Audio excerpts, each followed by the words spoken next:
Eddie Mutwe bamusazeeko obusolo n'emikono era bamuleese mu kkooti ng'emikono tekuli. Bamuzizzaayo mu kkomera afiire eyo.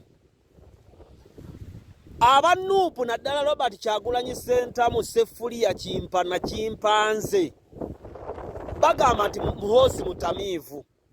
Era ne bamadamu Nambooze bagamba Muhoozi mutamiivu. Kati ekibuuzo, Muhoozi bw'abanga omutamiivu yagamba nti Eddie Mutwe nze muyina mu besimenti, gw'atwala ebigambo by'omutamiivu, oli mutamiivu oba oli musiru busiru? Ekyokubiri, Kyagulanyi Robert Ssentamu agamba muzimbe eggaali. Abantu abatusingako obukulu abaali babaddewo mu ntalo nga bwe zibeera, olutalo kubeera kufa. Era nga Museveni bwe yagamba nti ngenda kulwanyisa Obote, Museveni n'ayingira ensiko, ekitegeeza buli muntu yenna Obote gwe yakwatangako ng'awagira abayeekera nga bakutta. Tewabanga nakusiba mu kkomera nga bakola ki? Nga bakutta. Kati Kyagulanyi yalangirira olutalo, era Kyagulanyi agamba tuli bayeekera, era n'agamba muzimbe eggaali.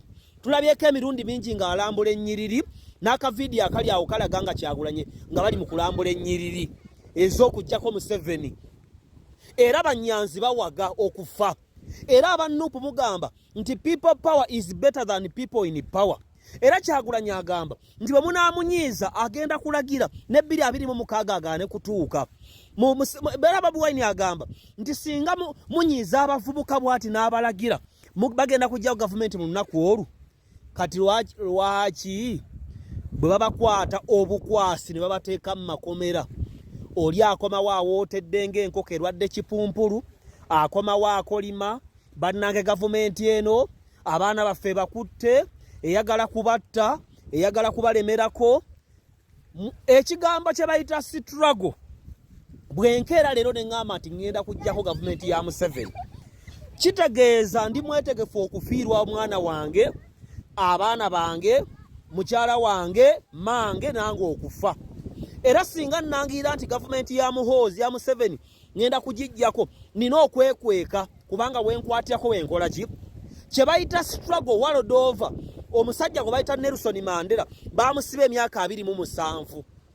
Ono yagenda n'akola emisango e Masaka ne bagaana okugenda okutereeza ensonga. Kati bamukutte. Muhoozi gwe muyita omutamiivu n'atwitinga butwitinzi n'abagamba nze mulira mu basement muyitigiza Lunyankole ne mukiremerako n'olwa ng'ate mwagamba mutamiivu.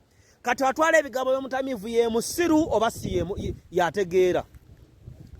Era mmwe mugamba mbuffe twasalawo okudda n'abantu abanyigirizibwa. Nze sigenda kulangirira lutalo ku gavumenti ya Museveni, nze sigenda kulwanyisa Museveni, nze ku kibuga najja kunoonya ssente. Era maama wange yaŋŋamba Tobbi towakanyanga gavumenti. Nze leero gavumenti bye ŋŋamba byenkola. Era ntambula n'abantu ab'amagezi, ntambula ne Dr. Emma Wanyama owa Pure Heart Child Foundation, abaana bali mu kuweererwa. Ntambula ne Ahamu Kigundu, ntambula ne General Sale Musale, ntambula ne Museveni byaŋŋambye, ne ŋŋenda ku kanisa Voso Giruga. Musumba Sala ye musumba wange ne tusaba Katonda. Musumba Sala yagamba talina gwasumba agenda mu geyeena. Ebyo ebyekisiru byammwe mbwe ate tuwakanya gavumenti twagala kugijjako, tulina amaanyi, tulina emmondo, tulina bangi, ate babakubye omuggo gundi banne gavumenti tukuba tusiba. Olangiridde olutalo ku gavumenti.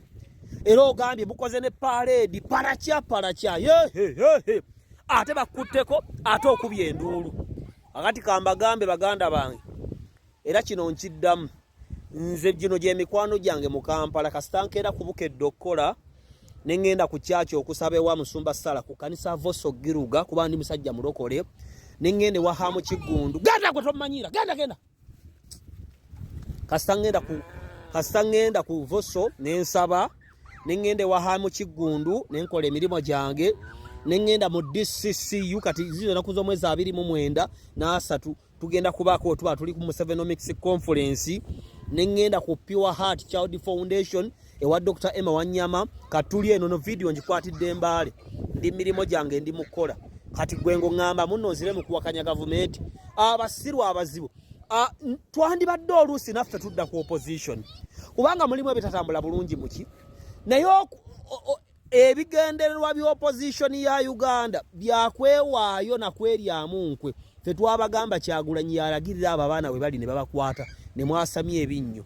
anyway tulabagane nze Dr. T amala omuko gwa Musa n'omuti gwa It Stomach Premium White Detergent.